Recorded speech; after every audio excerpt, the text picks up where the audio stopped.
네, 친구들 안녕하세요. 자, 성경 공부 시간이 돌아왔습니다. 네, 친구들, 우리 큰 챕터가 이제 끝났어요. 큰 챕터가 끝나고 이제 두 번째 챕터, 큰 주제는 하나님의 사랑을 경험한다라는 큰 챕터 가운데 우리 첫 번째 챕터로 들어가 보도록 하겠습니다. 예수님은 왜 죽으셨을까라는 제목으로 함께 말씀을 나누어 보려 합니다. 친구들, 예수님이 왜 죽으셨는지 생각해 본 적 있나요? 자, 첫 번째 여기 대해서 친구들 한번 생각해 보시고 답을 써 보시기 바랍니다. 예수님이 지금도 살아 계셔서 우리 동네에 살고 계신다면 어떤 일들이 벌어질까요? 친구들 한번 생각해 보세요. 네, 아마 목사님도 생각한다면 예수님이 살아 계시면 코로나가 없어지지 않았을까 생각해 봅니다. 네, 넘어가도록 하겠습니다. 자, 여기서 친구들이 답들을 써보시고 한번 적어보시기 바랍니다. 이야기 속으로 넘어가도록 하겠습니다. 어떤 학생이 예수님이 왜 죽으셨어요? 라는 질문에 지금까지 살아 계셨다면 사람들이 더 예수님을 잘 믿었을 것 같아요 라는 말을 했습니다. 사실 예수님이 사람들 눈앞에 보인다면 누구든 예수님을 믿을지 모릅니다. 그럼에도 예수님은 나를 위해 죽으셨다라는 그 사실이 없어지진 않습니다. 왜냐? 우리를 살리시고 생명을 주시기 위해서 죄 없으신 예수님이 대신해서 죽을 수밖에 없었던 이유가 바로 여기 있습니다. 예수님이 만약 나를 위해 돌아가시지 않았다면 나의 미래는 어떻게 변화되었을까요? 여러분 한번 생각해 보시기 바랍니다. 그러면 우리 성경 속으로 한번 들어가 보도록 하겠습니다. 요한복음 3장 3절에 예수님께서 대답하여 이르시되 진실로 진실로 내게 이르노니 사람이 거듭나지 아니하면 하나님의 나라를 볼 수 없느니라 라고 말씀하셨습니다.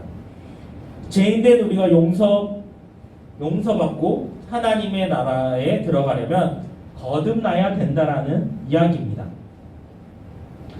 쉽게 말해서 다시 태어나야 된다는 얘기죠. 그러면 우리가 다시 태어난다라는 이야기는 새로운 생명을 받아야만 한다라는 거죠. 성경에 이야기했죠. 시몬이 얘기했죠. 그러면 엄마 뱃속에 다시 들어가야 됩니까? 라고 질문하게 되죠. 근데 예수님께서 말씀하시죠. 다시 태어나야 된다는 것은 엄마 뱃속에 다시 들어가서 태어나라는 것이 아니라 거듭남을 이야기한다라고 예수님께서 말씀해 주셨습니다. 그러면 우리가 왜 예수님께서 우리를 위해서 죽어야 되는가라는 것을 배우게 되는데, 예수님이 나의 죄를 위해서 죽으셨다면 앞에서 말한 학생의 말이 조금 더 설득력 있을 수 있습니다. 하지만 예수님은 나를 위해 죽으셨습니다.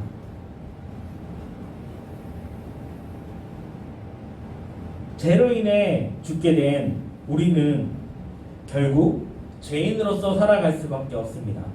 그래서 우리는 죄인이기 때문에 죄를 지을 수밖에 없는 존재입니다. 그리고 그 죄 때문에 무엇이 왔냐면 사망이 왔습니다. 죄는 단지 내가 거짓말하고 잘못된 정도가 아닌 것입니다. 죄는 하나님보다 나를 더 소중히 여기는 그 마음들이 하나님 없이도 얼마든지 행복하게 살 수 있다라고 생각하며 살아가는 것이 우리는 죄라고 얘기하고 있습니다. 하나님이 안 계셔도 충분히 살 수 있다라고 여러분 생각해 보지 않으셨나요? 한번 잘 생각해 보시기 바랍니다. 친구들 요즘 생각에 하나님 없이도 나 충분히 잘 살 수 있을 거야. 엄마 아빠가 풍족하게 무엇을 다 잘해주고 다 채워주니까 여러분 다 잘 될 것 같다고 생각하죠. 그러나 그것이 아니다라는 것을 이야기합니다. 결국 우리는 죄인이기 때문에, 근데 그 죄를 해결할 수 있는 방법은 예수님께서 우리에게 말씀으로 이야기하셨습니다. 성경은 이렇게 이야기하죠. 죄의 삭은 사망이라고 말했습니다. 로마서 6장 23절에 죄의 삭은 사망이라고 이야기했습니다. 그리고 피 흘림이 없는 죄사함은 없는 것이다라고 히브리서 9장 22절에 이야기하고 있습니다. 즉 죄를 해결하는 방법은 오직 사망과 피 흘림입니다. 그런데 예수님은 우리 대신해서 죽으려 이 땅에 오셨습니다. 우리 위해서 십자가에 달려 돌아가셨고 우리에게 생명을 불어넣어 주셨습니다. 본래 우리는 죽을 수밖에 없는 존재였습니다. 그런데 예수님이 십자가에서 우리를 완전히 새롭게 바꾸어 주셨습니다. 다른 성경 구절을 목사님이 읽어줄 텐데요. 여러분들이 한번 따라 찾아서 한번 보시기 바랍니다. 율법을 따라 거의 모든 물건이 피로써 정결하게 되나니 피 흘림이 없은즉 사함이 없느니라. 히브리서 9장 22절에 우리에게 말씀하고 있습니다. 그리고 우리에게 거듭남이라는 것을 다시 한번 더 보여주고 있습니다. 거듭난다는 것은 다시 태어난다는 의미입니다. 생명이 바뀌어야 한다는 것입니다. 예수님이 주시는 생명이 필요한 것입니다. 예수님이 생명이 들어와서 죄된 자아와 변질된 자아를 그리고 병든 자아를 바꿔주시지 않으면 우리는 계속 죄인으로 살아갈 수밖에 없습니다. 이 모든 것을 위해 예수님 십자가에서 죽으셨습니다. 나를 위해 예수님이 가장 참혹한 죽음을 당하셨습니다. 그리고 나는 예수님이 받은 그 생명으로 무엇을 받았냐면 구원을 받은 것입니다. 그래서 우리는 구원으로 새로운 생명을 받는 것이고 예수님으로 인해서 우리는 구원받을 수 있는 것입니다. 그래서 우리에게 다른 구원이 없다라고 얘기하는 것은 예수님이 우리를 대신해서 십자가에 못 박혀 돌아가시지 않으면 우리는 구원받을 수 없는 존재라는 것을 우리에게 말씀하고 있는 것입니다. 여러분, 예수님을 믿는다라고 이야기하면서 행실이 올바르게 행하지 않으면 여러 가지로 어려움이 나타나는 것을 보게 됩니다. 그리고 성경은 행위로서 구원을 받는 것이 아니라 예수님을 믿는 그 믿음으로 구원을 받는다라고 이야기하고 있습니다. 우리는 거룩한 뿌리신 예수 그리스도 안에서 새롭게 접붙임을 받은 가지라고 생각하시면 됩니다. 십자가 앞에서 내가 얼마나 큰 죄인인지를 깨닫고 나의 생명을 바꾸신 예수님을 영접하면 나는 구원을 받는 것입니다. 예수님이 나의 생명을 바꾸어 주시기 때문에 우리의 생명이 새롭게 거듭난다라는 것이죠. 그래서 제사는 처음 익은 곡식 가루가 거룩한즉 떡덩이도 그리하고 뿌리가 거룩한즉 가지도 그러하니라.